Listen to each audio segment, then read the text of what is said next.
नमस्कार मित्रांनो, आपण बघत आहोत ANM GNM 2024 ची ॲडमिशन प्रोसेस, कॅप प्रोसेस बघत आहोत आपण. तर इथे आता आपण सर्वात आधी साईटवरती आलेलो आहे. त्यानंतर इथे आता आपल्याला एक नवीन नोटीस दिसत आहे, सेकंड नंबरची नोटीस. ते ही नोटीस आहे नोटीस नंबर 2. तर ही आता आपण बघूया की नोटीसमध्ये काय दिलेलं आहे, काय नवीन कंडिशन्स अप्लाय झालेले आहे फॉर्म भरण्यासाठी. ते सर्वात आधी आपण नोटीसवरती क्लिक करू. क्लिक केल्यानंतर इथे एक PDF फाईल ओपन झालेली आहे. तर नोटीसमध्ये काय दिलेलं आहे मित्रांनो ते आपण बघूया इथे. तर इथे दिलेलं आहे 12th HSC eligibility and extended registration schedule. तर जे 12वीची पात्रता आहे त्यामध्ये बदल करण्यात आलेला आहे आणि त्या बदलची माहिती इथे दिलेली आहे. आणि त्याच्यानंतर जी डेट आहे, फॉर्म भरण्याची तारीख जी आहे, त्या शेड्यूलचे पूर्ण तारखा एक्सटेंड झालेल्या आहे त्याची माहिती इथे दिलेली आहे. सर्वात आधी आपण बघूया की HSC मध्ये काय आहे. तर सर्वात आधी आपण बघूया की 12वीच्या पात्रतेमध्ये काय बदल झालेले आहे. तर आधी जी पात्रता होती ती अशी दिलेली आहे, ANM व GNM या अभ्यासक्रमाच्या प्रवेशासाठी सर्वसाधारण तसेच मागासवर्गीय उमेदवारांसाठी 12वी विज्ञान शाखेत जीवशास्त्र, भौतिकशास्त्र, रसायनशास्त्र किमान 45% गुणांसह उत्तीर्ण असणे आवश्यक असेल.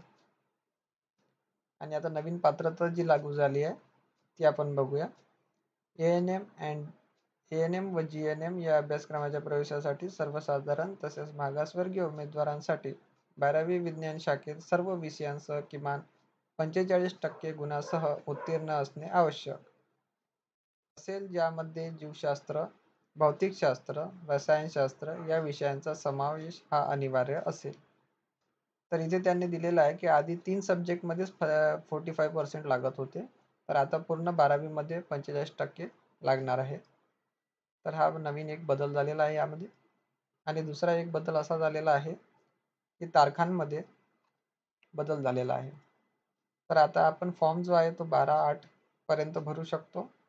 त्याच्यानंतर त्याची रजिस्ट्रेशन फीज आणि डॉक्युमेंट अपलोड जी आहे ते आपण 13/8 पर्यंत करू शकतो.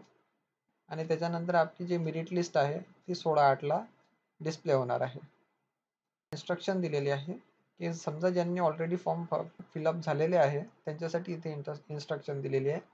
Candidate who have already submitted the form shall fill the details of HSC marks through their login. Kindly note, it is mandatory to fill the details so as to be eligible for the CAP process. तर इथे त्यांनी म्हटलेलं आहे ज्यांचा form भरून झालेला आहे ते पुन्हा आपला लॉग इन करून HSC चे मार्क्स जे आहे ते तिथे फिलअप करायचे आहे आणि आपला फॉर्म पुन्हा सबमिट करायचा आहे. ठीक आहे मित्रांनो. तर आपण आता ऑलरेडी फॉर्म भरलेला आहे, तर त्यामुळे आता हे इन्स्ट्रक्शन जे दिलेले आहे ते आपण बघूया पुढे कसे फिलअप करायची ते. तर नोटीस आता आपण क्लोज करूया. आपल्या साईटवरती आपण आलेलो आहे. इथे आता आपल्याला लॉग इन ID आपला टाकायचा आहे. त्याच्यानंतर आपला पासवर्ड इथे एंटर करायचा आहे.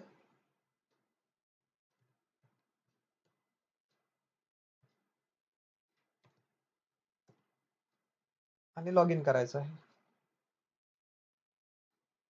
इथे आपण लॉग इन केलेलं आहे. तर इथे बघा मित्रांनो, एक नवीन ऑप्शन आपल्याला इथे दिसत आहे, अपडेट HSC म्हणून. आधी जो आपण फॉर्म फिलअप केलेला होता तो पूर्ण कंप्लीट झालेला होता. आणि इथे आता आपल्याला एक नवीन ऑप्शन दिसत आहे, अपडेट HSC म्हणून. तर याच्यावरती आता आपण क्लिक करणार आहोत. याच्यावरती क्लिक केल्यानंतर इथे दिलेलं आहे HSC क्वालिफिकेशन डिटेल आणि त्याच्यामध्ये दिलेलं आहे 12th मार्क्स ऑब्टेन, म्हणजे 12वीमध्ये मिळालेले गुण इथे एंटर करायचे आपल्याला. आणि त्याच्यानंतर out of marks out of म्हणजे कितीपैकी आपल्याला गुण मिळालेले आहे हे इथे आपल्याला एंटर करायचे आहे. आणि त्याच्यानंतर आपल्याला सेव्ह आणि नेक्स्ट वरती क्लिक करायचं आहे. तर आता आपण इथे मार्क्स एंटर करणार आहोत. मिळालेले गुण हे इथे एंटर करायचे आहे, 12वीमध्ये मिळालेले गुण. आणि त्याच्यानंतर इथे किती मार्क्स आहे टोटल किती होती आपली 12वीची ते इथे एंटर करायचे. आणि साईडला क्लिक केल्यानंतर इथे ऑटोमॅटिकली आपल्याला पर्सेंटेज खाली दिसेल. त्यांनी दिलेलं 12वी मध्ये मिळालेले एकूण गुणांची टक्केवारी हे आपल्याला ऑटोमॅटिकली इथे खाली कॅल्क्युलेट होईल. आणि हे एंटर केल्यानंतर आपल्याला सेव्ह अँड नेक्स्ट वरती क्लिक करायचं आहे.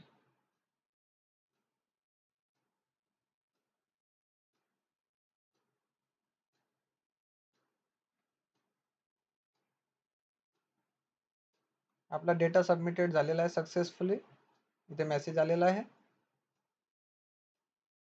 आणि नंतर इथे आता आपल्याला डॉक्युमेंट अपलोड वरती क्लिक करायचं आहे. इथे आपण संपूर्ण डॉक्युमेंट ऑलरेडी अपलोड केलेले आहे, त्यामुळे इथे काही एडिट करायची गरज नाही. आणि डायरेक्ट इथे आता आपल्याला सबमिट वरती क्लिक करायचं आहे. मेसेज आलेला आहे ऑल डॉक्युमेंट अपलोडेड सक्सेसफुली. त्याच्यानंतर आपल्याला अप्लाइड सेक्शन मध्ये जायचं आहे आणि इथून आपला नवीन अपडेट झालेला ॲप्लिकेशन रिपोर्ट ॲप्लिकेशन फॉर्म जो आहे तो डाउनलोड करायचा आहे. ठीक आहे मित्रांनो, बस एवढंच आपल्याला एडिट करायचं होतं नवीन नोटीसनुसार. त्याच्या व्यतिरिक्त आपल्याला काहीही करण्याची गरज नाही. आणि हा जो आहे लास्ट ऑप्शन प्रिफरन्स राऊंड, हा आपला मेरिट लिस्ट लागल्यानंतरचा आहे ऑप्शन. त्याच्यानंतर आपल्याला या ऑप्शनची गरज भासणार आहे कॉलेज लिस्ट टाकण्यासाठी, कॉलेज सिलेक्ट करण्यासाठी. तर इथून आता आपण लॉग आउट करूया.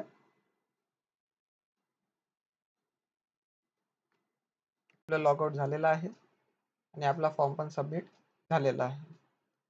तर आता नवीन नोटीस सोबत नवीन काही अपडेट आल्यास आपण पुन्हा भेटूया. तर तुम्ही सबस्क्राईब करू शकता आमच्या चॅनलला नवीन व्हिडिओसाठी, लेटेस्ट तुम्हाला नोटिफिकेशन यायसाठी. जसं आम्ही व्हिडिओ अपलोड करू तसं तुम्हाला नोटिफिकेशन येत जाईल. ठीक आहे मित्रांनो, तर इथे आपण व्हिडिओ संपूया. जय हिंद, जय महाराष्ट्र.